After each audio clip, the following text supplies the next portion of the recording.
Strawberry jam बनाने के लिए 2 किलो हमने स्ट्रॉबेरी ले ली है, नरम वाली ताज़ा स्ट्रॉबेरी ली है।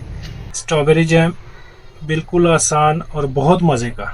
स्ट्रॉबेरी जैम बना के आप खाएं, ब्रेड के साथ, पराठे के साथ, जिसके साथ भी खाएंगे इंशाल्लाह मज़ा आएगा। इसको आप बना के फ्रिज में रखें, महीना 2 महीने आप इसको इस्तेमाल करते रहें। स्ट्रॉबेरी जैम बनाने के लिए 2 किलो हमने स्ट्रॉबेरी ले ली है, ताज़ा स्ट्रॉबेरी ली है। अभी इसको हम अच्छे से धो लिया, साफ कर लिया। स्ट्रॉबेरी की हमने प्यूरी तैयार कर लिया। अभी करीब 4 से 5 मिनट इसको अच्छे से पका लेते हैं। स्ट्रॉबेरी का अपना जो पानी था वो तकरीबन खुश्क हो चुका है। अभी एक बड़ी प्याली भर के चीनी की ये इसमें शामिल कर देंगे। कुछ चीनी होती है उसमें थोड़ा मीठा ज़्यादा होता है, कुछ में कम। मीठा चेक करके उसके मुताबिक भी डाल सकते हैं। अभी इसको मज़ीद थोड़ा और पकाएंगे।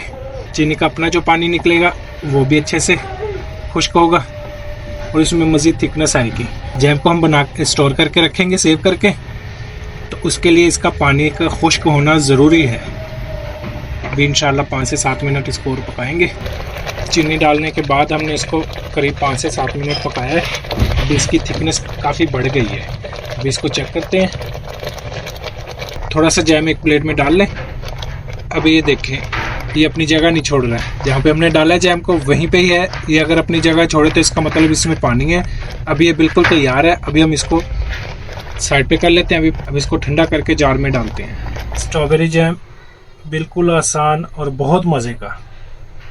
अभी तेज़ गर्म है, जैसे ये ठंडा होगा तो इसकी थिकनेस बहुत ज़्यादा हो जाएगी, फिर ये बिल्कुल परफेक्ट शक्ल में आ जाएगा। स्ट्रॉबेरी जैम बना के आप खाएं, ब्रेड के साथ, पराठे के साथ, जिसके साथ भी खाएंगे इंशाल्लाह मज़ा आएगा। इसको आप बना के फ्रिज में रखें, महीना 2 महीने आप इसको इस्तेमाल करते रहें, ख़राब नहीं होने वाला। अब नए देखने वाले हमारे चैनल को सब्सक्राइब करें, कमेंट्स में राय का इज़हार ज़रूर करें, हमारी वीडियो को लाइक करें, शेयर करें। अल्लाह हाफिज़।